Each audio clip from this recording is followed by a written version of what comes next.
Do you avoid social situations, like to fiddle with your keys, or have an abnormally large collection of kitchen knives? Well, then maybe you want to play Astarion or any kind of rogue in Baldur's Gate 3. Rogues rely on stealth to land sneak attacks for burst damage, and have multiple actions they can use to manipulate their visibility and their movement so that they can outsmart and outmaneuver their enemies rather than just rush into battle like a fighter. In this video, I'll be going over all that you need to know to play a rogue in Baldur's Gate 3 Tactician mode, including the core class mechanics, some early weapons to start you off, a fun and effective level progression, and even tips on how to perform your role as a rogue outside of combat, such as stealing and sneaking around. As always, anything I suggest is meant to help you play the game how you want to, meaning you don't need to do a specific playthrough to get access to items that enable a specific build. You could play an evil rogue who kills their target just to loot them, or an honorable thief who uses finesse to steal from corrupt tyrants. So double check your pockets and avoid any dark alleys, because this video will cause an uprising of rogues. Using Astarion is fine. He's a high elf, which is not necessarily the best race for a rogue, but he does get a nice unique skill. For the playstyle I promote, a wood elf may be best because they have the highest movement speed for melee playstyles and can also give proficiency with longbows, which rogues do not get naturally. But a drow may be better for ranged playstyles because while they can still use hand crossbows and shortbows, they also have dark vision, which gives them better accuracy in dark places. But a Lightfoot halfling and deep gnome have better stealth options for ensuring they get off their bursts from stealth, or you can go a half orc for more damage on critical hits. But after all, none of this matters because you should choose what will fit your playstyle, and you'll get much more story by playing as Astarion your first playthrough anyways. And while ranged options might allow for a more glass cannon playstyle, sometimes you just want to stab things with sharp objects, so I'll be covering how to play with both a melee set like daggers and swords, as well as ranged options like bows and crossbows. Before you get into a rogue, you need to know what proficiencies they have, or what armor and weapons they can use. At a baseline, rogues can only use light armor, not medium armor, so by default they can be pretty vulnerable, but later on you can get some feats which allow you to wear medium armor. Your dexterity stat is very important because it will give you more armor as well as more chance to hit and damage. This will also affect the weapons you can use. While rogues have access to simple weapons like daggers, swords, and bows, you only want to use the weapons that scale with dexterity. All melee weapons scale with strength,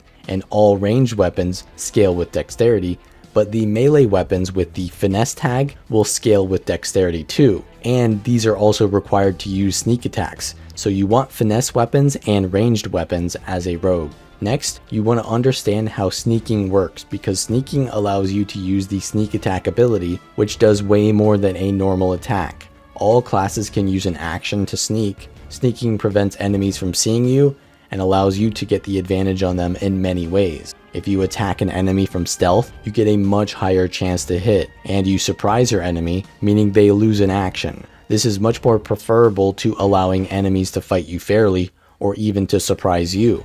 But especially on Tactician mode, if you go into stealth after engaging in combat, it's much harder to make use of this because enemies will look for you in the last location they saw you at.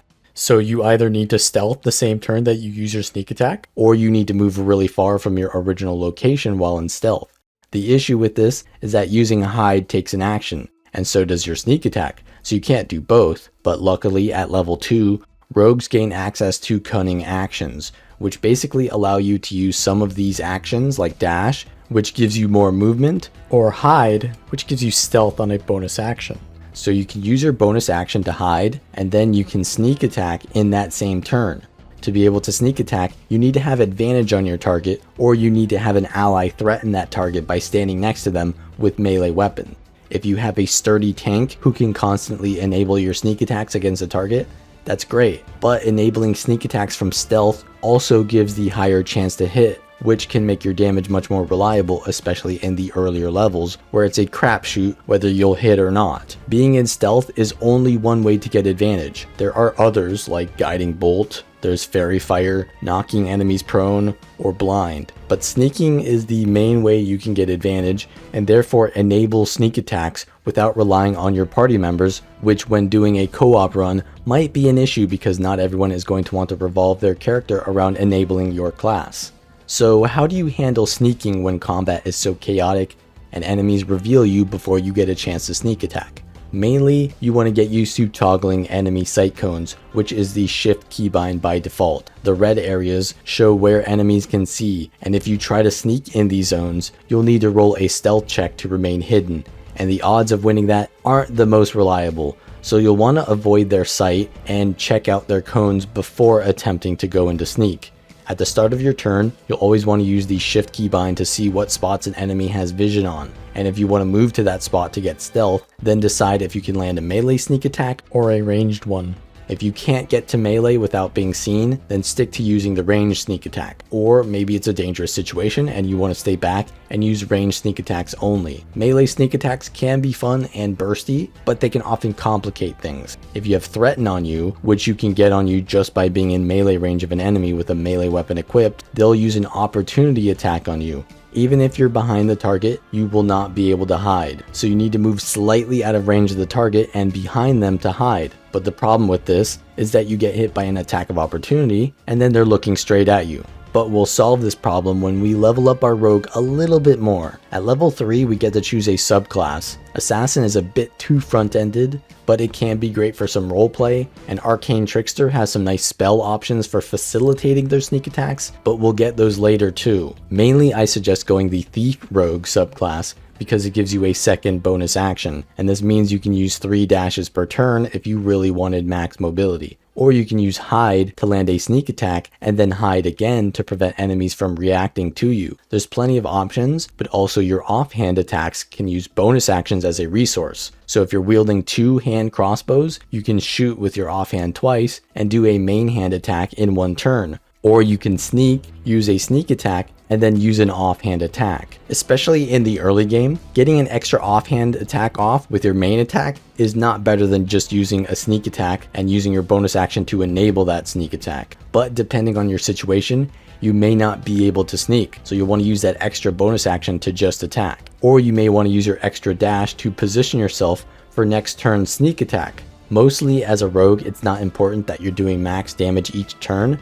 You just want to land your sneak attack, which you can only land once per turn, and then it's important that you stay alive and distract the enemy by constantly splitting them up, only to make them lose sight of you or kill their squishies in the back line. Let your casters and tanks hold the front line. At level 4 we get our first feat, and here's an important choice. If you decided that you aren't interested in backstabbing, then you can just go for extra dexterity points or the sharpshooter feat and stick to using your bows. But I just love a melee rogue, so I go for the mobile feat here. This gives you extra movement each turn, and dashing allows easy travel through difficult terrain. So you can manipulate your positioning to hide and then backstab. Also, if you make an attack against an enemy, they no longer can perform an attack of opportunity against you. Meaning if you make an offhand attack at an enemy that is threatening you, you can then move slightly behind them without triggering their attack of opportunity, enter sneak, and then move back into sneak attack them without ever incurring an attack of opportunity.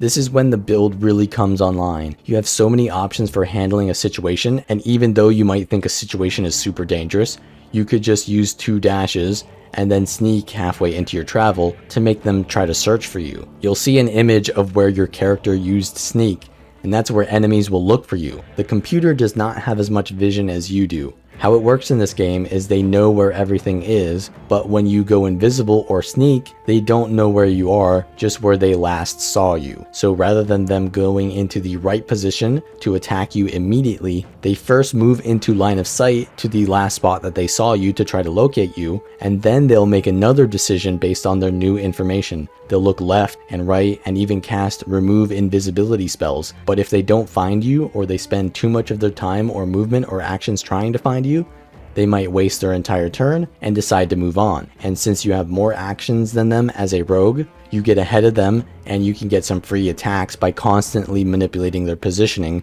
and awareness, which can help you survive and prevent your team from being attacked by just luring enemies away from them.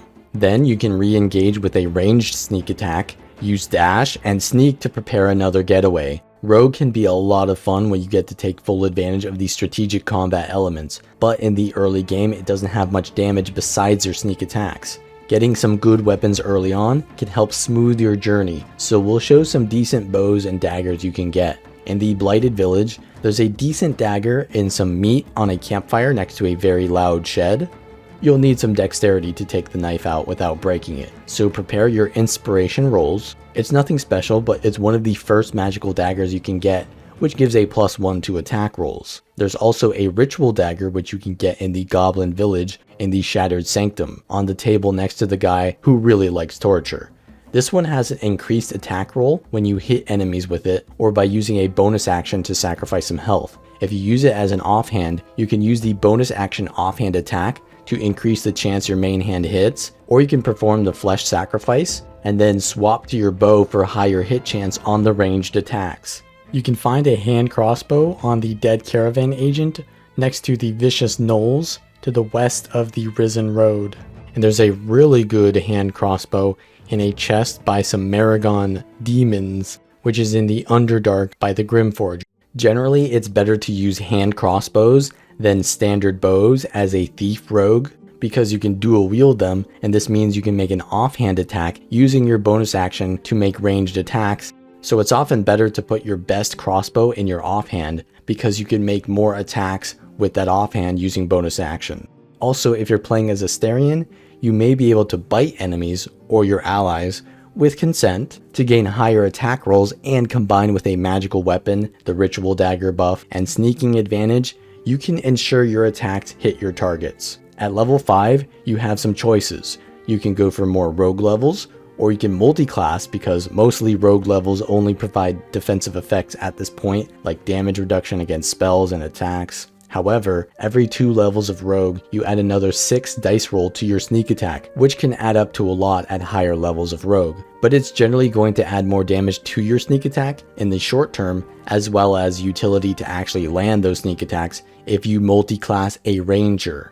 So generally you want to stop leveling rogue after 5 to reach the next dice roll of sneak attack and get some damage reduction. But you can do this 1 level earlier as well if you want. Adding some levels to Ranger gives access to some cool options, including spell slots. For your favored enemy, go for Mage Breaker. The True Strike cantrip gives advantage on your next attack, but it also costs an action, which doesn't sound very good, like it would be better to just attack. But that's not necessarily the case on a rogue, which can trigger sneak attacks on their offhand attacks. If you look at your reactions and enable them to automatically trigger, or at least with permission, you can get extra damage on your offhand attacks even when you don't use the actual sneak attack ability. So if you aren't able to go in stealth to get advantage, just cast True Strike, which makes your next attack have advantage, which means much higher chance to hit, and it will trigger sneak attack on your offhand dagger or even on your offhand crossbow and do good damage as well. This is generally better than just attacking with your main hand and offhand without sneak attack, because it has higher chance to hit and higher damage. Then grab the Beast Tamer option, because the familiars you can summon can also be great for enabling the rogue playstyle. Your pets can threaten enemies by standing next to them, which enables your sneak attack. But also the Raven familiar can blind enemies, and blind gives advantage to your attacks, meaning you can also enable an even better sneak attack with a higher chance to hit some blinded enemies. And since you can precast these familiars, you wouldn't need to use any action points for this. So ideally your Raven would blind your target and then you sneak attack, and then go about using your bonus action for movement or whatever else you want. But the Raven can easily die or miss the blind, so having a backup plan with True Strike or getting in stealth will allow you to reliably land that sneak attack damage, which can only trigger once per turn anyway. So those extra attacks you do per turn don't matter as much, at least until level 2 of Ranger. At level 2, you'll gain access to 2 spells. We'll take Long Strider, which is a permanent buff until every long rest, which increases your movement speed. Always precast this on yourself. With the mobile feat, Long Strider, and any other movement speed increase, you can outmaneuver your enemies extremely easy, and Dash will double your already high movement speed for extremely long movement. The next spell you want is Fog, because it obscures the enemy vision, which allows you to reliably stealth without being revealed, and anyone inside the fog will be blinded, meaning range attacks won't be able to target you, and you get advantage and therefore sneak attack potential against them. Be careful that you don't stand in the fog yourself though, because if you blind yourself, you get disadvantage and can't use your sneak attacks. Blind can be removed by any heal, so you can just use a potion, but if you're standing in your own fog, it's going to keep applying. Remember that fog is a concentration and therefore can be interrupted if you get hit or use another concentration spell. True Strike is also a concentration, so if you're using fog, then rely on stealth to get your advantage, not on True Strike, which will remove your fog. Trust me, this happens to me all the time. Also, you'll get access to 2-weapon fighting, which increases the damage that your offhands do. And at this time, you want to be using your bonus action a lot more to get that extra damage. Level 3 of Ranger allows us to get a subclass. Gloomstalker provides more access to stealth and some upfront burst, but I don't think it's worth it because we already have so many ways to get stealth and advantage that we want the extra damage that Hunter provides with Colossus Slayer, which gives an extra 8 dice damage roll to 1 attack every turn that hits a target below max HP, which is basically possible every turn. So you can land Sneak Attack every turn, and you can land Colossus Slayer every turn, which means you only need to land 1 attack to get most of your damage in. Take Hunter's Mark as your spell slot, which can add even more damage to every attack against that target, which is great for when you use every single action and bonus action for an attack to that target. But it's a concentration that takes up a bonus action. So only use this if you know you're going to be reliably hitting that target for a while and that you don't need stealth sometime in that fight, because otherwise it would just be better to sneak attack and move on. From here you want to put more into rogue to up your sneak attack modifiers, and eventually when you get your second feat, you want to put 1 point into moderately armored for medium armor proficiency and an extra dexterity point. Or if you're fine using light armor, you can just go for the extra 2 ability points in dexterity. But with medium armor and the later rogue talents, you could become quite survivable to be able to stab people consistently each turn. At lower levels, you want to just rely on getting your sneak attacks in, since they will represent a majority of your damage. But later on, when you have items that give extra bonus damage on hit, and you've got the ranger classes, you want to get as many hits in as possible using each bonus action to keep triggering those bonuses. So when you get into a fight, you always want to de-chain your rogue and stealth them off to the side. If possible, stealth them around the back so you can attack their backline while the rest of your team holds the line. If the enemy decides to go for you, you're quite survivable still with evasion and armor, and you can even use multiple dashes with disengage to escape most situations, and they end up wasting their time going for you. And if you get surrounded, you can just use disengage as a cunning action, and you can use dashes and just get out. But if they don't go for your rogue, you can get tons of value by picking off targets one by one. Eventually, if you keep baiting with stealth long enough, you'll either destroy the enemy backline and form a pincer attack on the remaining enemy forces, or you can lure enough enemies away from a fight to allow the rest of your party a much cleaner situation that they can manage. Of course, you want to grab this ring in Act 1 on the Risen Road, which you can loot from this skeleton, and it gives 2 to stealth and sleight of hand, which will be an extremely useful item all throughout the game. And of course, use turn-based mode to prevent your victims from moving around and potentially exposing you while you're trying to pickpocket them. While in turn-based mode, your pickpocket takes an action, so use your bonus action to sneak so that you can save your action for pickpocketing. Using fog is also great out of combat to obscure the vision of others when you want to steal or pickpocket in areas that are out in plain sight.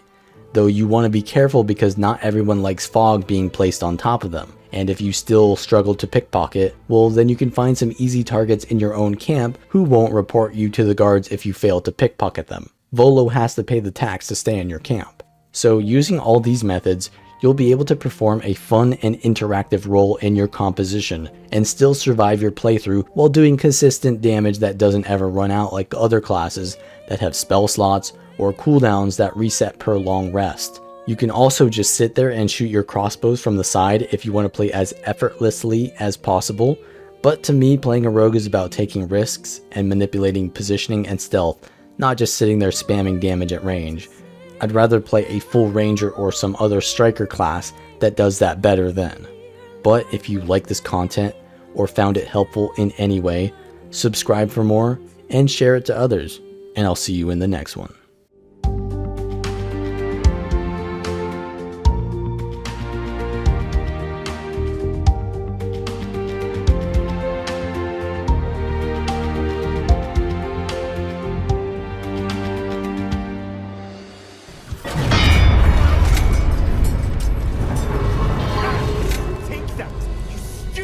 wanking, whatever you are.